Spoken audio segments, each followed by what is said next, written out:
খবৰৰ সৈতে ষ্টুডিঅ'ত মই মহানন্দ চেতিয়া। নাজিৰাত ৰহস্যজনকভাৱে উদ্ধাৰ হৈছে এগৰাকী বোৱাৰীৰ মৃতদেহ। নাজিৰাৰ হুদুপৰা ভৰালি গাঁৱত সংঘটিত হৈছে এই ভয়ংকৰ ঘটনা। ৰহস্যজনক অৱস্থাত এগৰাকী বোৱাৰীৰ মৃতদেহ উদ্ধাৰ হোৱা ঘটনাই বৰ্তমান অঞ্চলজুৰি এক চাঞ্চল্যৰ সৃষ্টি কৰিছে।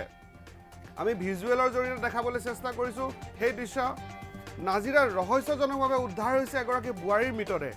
নিতৌ মদ্যপান কৰি স্বামীয়ে পত্নীক দীৰ্ঘদিন ধৰি প্ৰহাৰ কৰি অহাৰ অভিযোগ উত্থাপন হৈছে। লগতে স্বামীয়ে বিগত বহুদিন ধৰি যৌতুক বিচাৰি মহিলাগৰাকীক শাৰীৰিক আৰু মানসিক অত্যাচাৰ কৰি অহাৰো গুৰুতৰ অভিযোগ উত্থাপন হৈছে। আৰু আমি জনাইছোঁ যে বিগত সোমবাৰৰ দিনাও দিনৰ ভাগত স্বামী স্ত্ৰী দুয়োৰে মাজত কাজিয়া হৈছিল বুলিও মহিলাগৰাকীৰ মাতৃ পৰিয়ালৰ লোকে অভিযোগ উত্থাপন কৰিছে। ৰাইজৰ অভিযোগ অনুসৰি মৃত মহিলাগৰাকীৰ স্বামী বৰুৱা উপাধিধাৰী লোকজনে পত্নীক হত্যা কৰি মৃতদেহটো আত্মহত্যাৰ ৰূপ দিয়াৰ চেষ্টা চলোৱাৰ বৰ্তমান যি অভিযোগ উত্থাপন হৈছে, এই স্বামীগৰাকীৰ বিৰুদ্ধে বৰুৱা উপাধিৰ লোকজনৰ বিৰুদ্ধে অভিযোগ উত্থাপন হৈছে। আৰু লগতে আৰক্ষীৰ অনুপস্থিতিত স্বামী বৰুৱা উপাধিধাৰী লোকজনে নিজেই মৃতদেহটো আত্মহত্যাৰ ঠাইৰ পৰা নমাই অনাৰো অভিযোগ উত্থাপন হৈছে।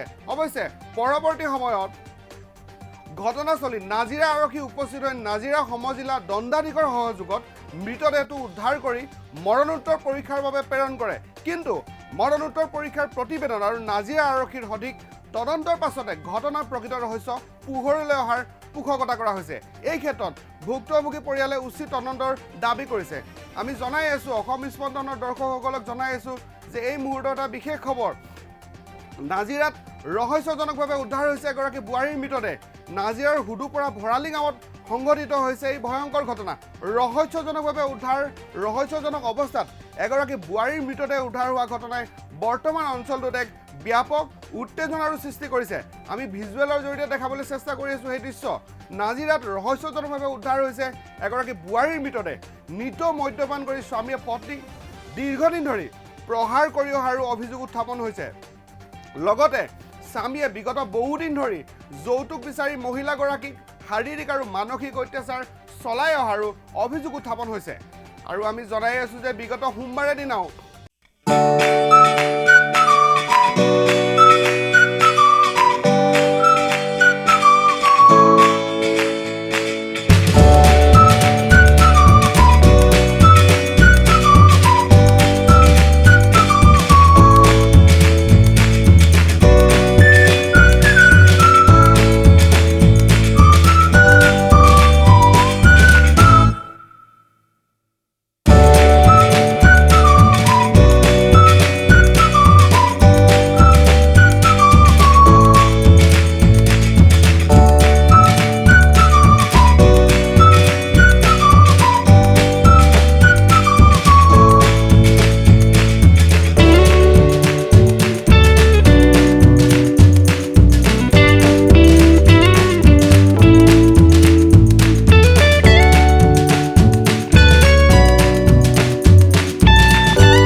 সদায় মাৰপিট কৰে, আনিব বা শান্তিত কাহানি থকা নাই। আঁতৰি দিয়াতো নামাৰিবি, তাহাঁতি কথা নুশুনে। এবাৰ লাগি যায়, চুলি কিমান বগৰাই মই দোকানত তলাই এদিন মাৰিছে। মই সেইদিনা গম নাপাওঁ যে কাজিয়া লাগিছে। মই ঘপককৈ ওলাওঁতেহে গম পাওঁ তাইক যেন তলাই মূৰত মাৰিছে। কিমান আঘাত দিলে তাইক। কালিও সিহঁতৰ ঘৰত কাজিয়া হৈছে। মই কালি মানুহজন বিচাৰি মেলি ফোন কৰিছোঁ সিহঁতৰ ঘৰলৈ। ফোন কৰোঁতে প্ৰণৱে মানে নাই বুলি ক'লে। তাৰপিছত মোৰ ভাইটি সিহঁতৰ ঘৰত আছিলে। ভাইটিলৈ ফোন কৰিলোঁ। মই বোলো দাদা তাত আছে নি বোলো। দাদাই আছে যদি ঘৰলৈ পঠিয়াইছে। দাদা বোলে ইয়াত নাই বোলে, প্ৰণৱ দাদাহঁত আছে নি। তাৰপিছত আকৌ মই উল্টাই প্ৰণৱলৈ ফোন কৰিছোঁ। ফোন কৰি কৈছোঁ মই হেৰি বোলো তাত নালিয়া যদি তাত আছে তুমি পঠিয়াই দে, মই ফাৰ্মত পানী দিবলৈহে। মানে তোমাক বোলে কোনে ক'লে বোলে নালিয়া আমাৰ ঘৰত আছে বুলি। মই বোলো ডেমফুলে ক'লে বোলো। ডেমফুলে মানে ভাইটি মানে জাষ্ট মাত খাইহে শুনা নাছিলে। সি আমাৰ ভাইটিক ইমান বেয়া বেয়াকৈ চিঞৰি কৈছে। ইমান অভদ্ৰ। সি ঘৰ পাইছেগৈ, ইয়াত সিহঁতৰ হুলস্থুল হৈ গ'ল। মানে সেইষাৰ কথাতে মানে সৰু কথাতে মাহঁতে কয়। তাই কৈছে নিচিঞৰিব, আমাৰ ভাইটিক নক'ব বেয়াকৈ। একদম হুলস্থুল মানে গোটেই সিহঁতৰ ঘৰৰ মানুহে জানে ন, ওচৰ চুবুৰীয়া জানে নহয় মদ খালে কিমান হুলস্থুল কৰে, কিমান চিঞৰে। এতিয়া আপোনালোকে এই মানুহজনে আপোনালোকৰ বাইদেউক মাৰিছে বুলি আপোনালোকে সন্দেহ প্ৰকাশ কৰিছে? মই সন্দেহ প্ৰকাশ মানে জানোৱে এই মানুহজনে মাৰিছে। ই ভাল নহয় হে মানুহটো, মদ খালে বেলেগ বেয়া। ই 3 4 দিন নাথাকে, সেই দৰ্জা নথকা ৰুমটোত বাইদেউক অকলে অকলে থৈ যায়। মই ঘৰলৈ লৈ যাওঁ তাই। ইমান ককায়েকৰ লগত অনেক মানুহ থাকে, আজিকালি কাক কোনে বিশ্বাস কৰিব আপোনালোকে কওক? ল'ৰাজনৰ নামটো কি? প্ৰণৱ বৰুৱা। আপোনালোকৰ বাইদেউৰ নামটো কি আছিল? সোণালী দুৱৰা বৰুৱা। চনী বাইদেউ ঘৰ কোন জেগাত? আমাৰ আইদেউ বাৰীতে আছিলোঁ, আমি উঠি গৈছোঁ, দুৱাৰগা বস্তা পৰিলে। ৰাতিপুৱা তাই ফোন কৰাটো কৈছিলে মোলৈ, মা ভাত খালি নাই কি এনেকৈ বুলি সুধিলা। সেইখিনি কথা থাকিলে গধূলি মই ফোন চোন নকৰিলোঁ। আৰু ফোন কৰিবলৈ ইয়াৰ হাতত ফোনটো থাকে, এই ফোনটো থাকিলে মানে আকৌ ভালকৈ কথা নকয় নহয়, ভালকৈ এষাৰ কথা নকয়। মই খালি এইখিনি কথা কাকো কোৱা নাছিলোঁ। তাৰপৰা কালি মাৰপিট কৰিছে বুলি লাগিব পাৰে দন, মাকে ক'লে নহয়, কাজিয়া কৰা শুনিছোঁ বুলি কৈছে নহয়। খালি এষাৰ কথাই মাকে ক'লে কি হ'ল, এইডোখৰত বহি পিনি বান্দাখনত বহি থাকোঁতে ক'লে কি হ'ল, ওলমি থকা দেখিছিলোঁ। তেতিয়া মই এটা কথাই তেওঁক পইণ্টত সুধিলোঁ, যদি ওলমি থকা আপুনি দেখিছিলে আপুনি ওচৰ মানুহক নামাতিলে কেলে? হে, ওচৰ মানুহক মাতিব লাগিছিলে, নহ'লে ৰছীডাল কাটি নিলে কেলে? আৰু ইমান অকণি বাঁহডালত এজনী ছোৱালী চিপ ল'ব নোৱাৰে, যিজনী ছোৱালী ওখ, হে ওখ পাখৰ এজনী ছোৱালীয়ে চিপ ল'ব নোৱাৰে দোকানৰ ভিতৰত। সি নি পিনি ইয়াৰ পৰা নি পিনি ঘৰৰ ভিতৰত শুৱাই থৈছে। আমি তেতিয়ালৈকে চাবলৈ পোৱা নাই, অকল মুখখনে দেখিছোঁ। সি এনেকুৱা ডোখৰত লগাই থৈছে, সেইবাৰ তেজৰ দাগ আপোনালোকে দেখিছে চাগে, এনেকৈ আছে। তাৰপিছতহে আমি দেখিছোঁ সি সেইখিনি কথা তাৰমানে হেৰি কৰি থৈ দিলে তাত।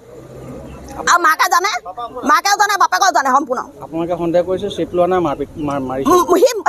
সি স্পষ্ট আছে এইডোখৰত, সি এনেই ৰছীডাল এনেই তাত চাদৰখন লগাই থৈছে, সি মাৰিছে। সন্দেহ বুলি কথা নহয়, সি ডাইৰেক্ট মাৰিছে।